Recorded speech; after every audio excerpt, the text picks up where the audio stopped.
What's up, guys? It's your boy Pxxxnda here, and I am back. I'm well rested now.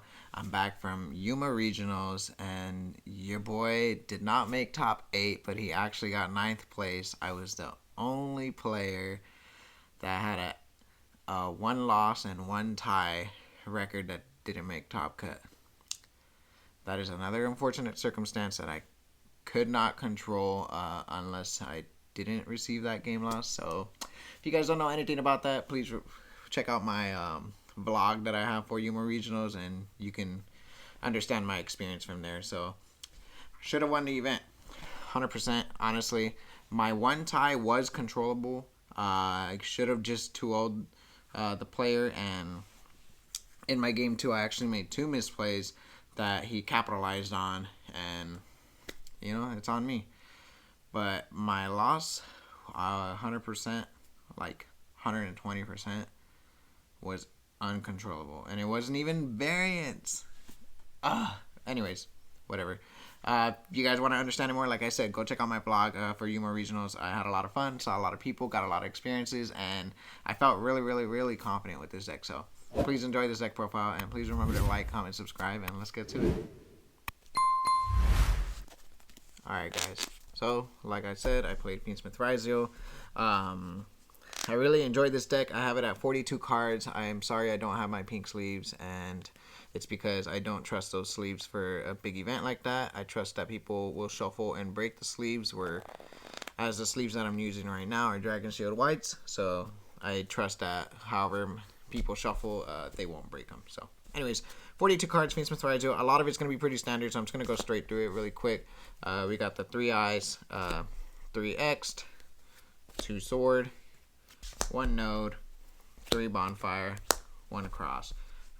This should be 100% standard now. It's already figured out format. There's not much room for an edge, and if you guys haven't figured this out, well, here you go. What I've learned with this deck now is, like I said, there's not much room for an edge. It's mainly controlling your plays, and if you misplay and people capitalize on it, it's just, that's on you. So, FIENDSMITHs, 3 Engraver, 1 Lacrima, 1 Lurie, 2 Tract, 1 Paradise. Gotta play the brick, and Engine is still fantastic. Engine does exactly what you want it to do, and this engine probably makes this format the most fun I've ever had in a format. Yeah, there's not much else to say about it. I expect this engine to get hit. If it doesn't, a lot of people are going to capitalize on that fact that FIENDSMITH is just brutal. As far as hand traps go, I ended up playing 3 Ash, 3 Veiler, 2 Nib. I'll explain why I'm playing 2 Nib in just a second. And then 3 Imperm, 3 Fualos, and 2 Perulia. Playing the 2 Nib because I'm playing the Fualos and the Perulia. I added the Perulia kind of last minute. I honestly, I think it was on my drive there, I realized, I was like, okay, so if it's a regional, a lot of people are going to have to play into these mulch armies, and just some people don't know how to capitalize on not playing into them, and if you do play into them, they don't know how to. And dude, capitalize is probably the most favorite word of this video. I capitalize on the fact that I took advantage, I guess I should say, of the fact that I know people are going to play bad into the mulch army, so I did it. I played 2 Perulia, 1 Fualos, and every time I had him was brutal. Brutal for my opponent, and they just got put on under so much pressure. There was a moment that I did miss Droll. I don't have Droll in here. I did not want to play Droll in the main deck. I did think about playing inside deck, but I did not play an inside deck at all. So my only worry was going up against Droll, that I didn't have cross out for the Droll, or if they tried to Droll me. I figured using the mulch armies to the biggest advantage would make them Droll me on their own turn, so that I couldn't draw, and it was exactly the reasoning this is exactly what happened. They ended up drawing me on their own turn, and they didn't really have a draw for the following turn, so then I got to play to the best of my advantage of whatever 1 or 2 draws that they gave me, and then drawed me.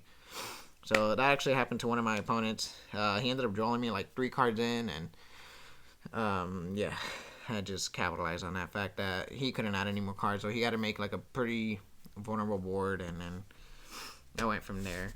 I also, like, at one point I think I got drolled, and they on my turn I like bonfire added, and then he drolled me, and I was like, oh, okay, well, I added ice, so like I had the option to go into like probably like a 3-mat detonator, and then I think I had an Emperor in my hand, and a Fuwalos in my hand, and a Perulia in my hand, and I was like, well, I'd rather utilize my Molcharmies, and so it's exactly what I did. So I also had the last card in my hand was the Lacrima, so then I was the only thing I did was normal summon Lacrima, dumped the Fiendsmith in Paradise, link into a Requiem, and then I just passed turn, and the guy was like, huh, that's weird. I thought like you would go into a detonator, and I was like, I just passed turn, whatever.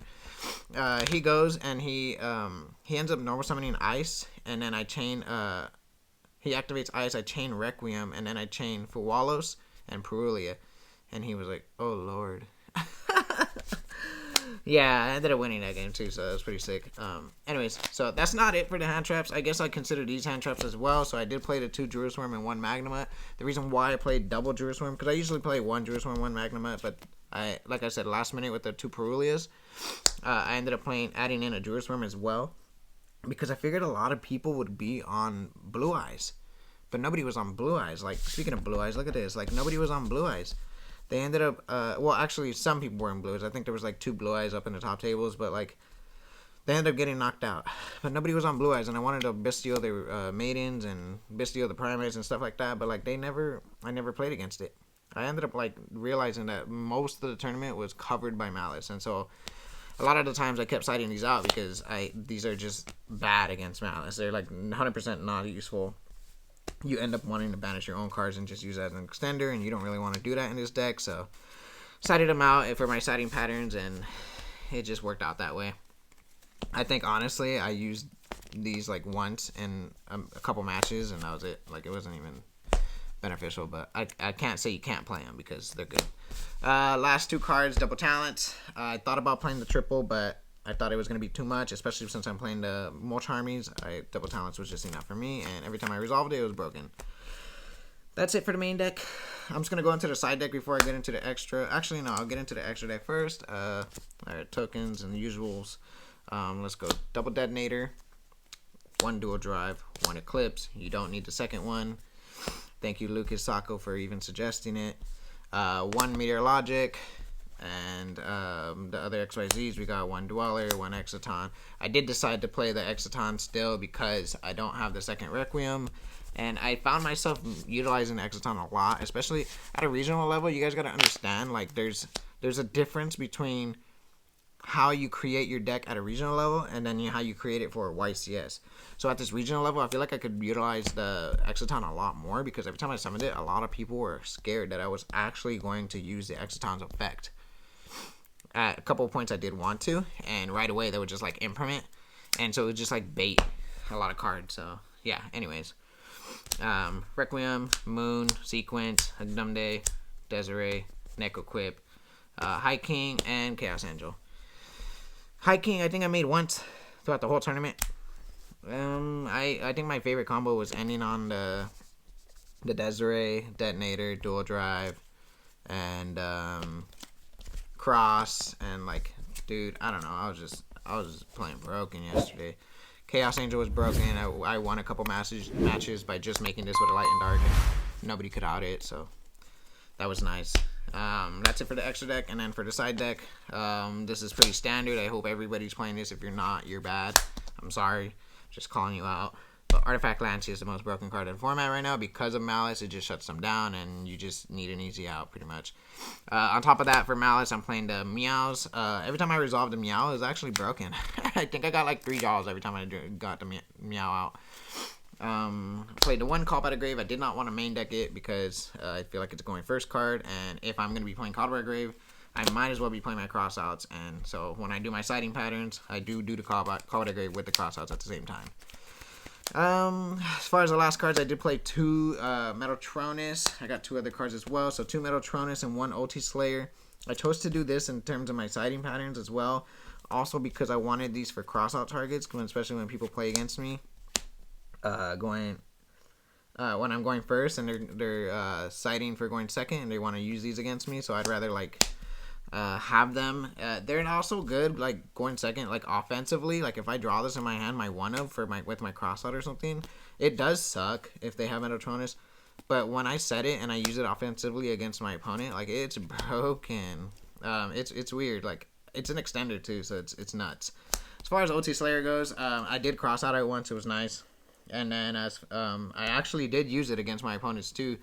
One of my players, he ended up like using Lacrima effect in my standby phase, and he summoned a Requiem, and I was like, okay. So he had a Requiem and a dual drive because I had stopped him on a dual drive. He couldn't make a detonator. But he had a Requiem and a dual drive, and then I didn't care about the dual drive, so then my first action in main phase was OT Slayer the Requiem, and then he was like, what the hell? That was his fault for doing it so early, dude. Yeah, so then, and then my last two cards on my side decks, I was listening to DB Grinder and Hani, and DB Grinder getting coached by Hani, and I took the biggest suggestion that Hani said was siding Typhon, and obviously this was before Orlando, but I feel like it's already figured out now that siding Typhon, you do miss it in your extra deck, and you really, really want it, but you don't really have room. So what you do is you just play your normal FIENDSMITH RYZEAL if you're going first and you win a die roll, cool. And if you don't, it is what it is, but you know how to play against and beat the board and crack it. So if you are that good, then you know you're always going to be going second in your game too. And if you're going second, you just side out your DD Wakefiend Hive Caesar, side in your Typhon, and dude, it was so broken every time. Like I use this so much, I do miss it. I would rather play this inside my extra deck than DD Wakefiend Hive Caesar, but Hive Caesar's just too crucial to not like play it. So yeah, so that I had this, and then because it was a regional, like I said, guys, you got to utilize the fact and capitalize on the ideas that people have, and especially you got to understand the areas that you're going to. So I'm going to a Yuma regional, so I know people are going to take forever to play, even if I tried to rush them, even if they're doing 30-second legal actions. So I decided Cowboy. I think I decided this in once, and it didn't even resolve. I didn't even get to summon it, actually. I sided it in once. I didn't even get to summon it, and yeah, that was it.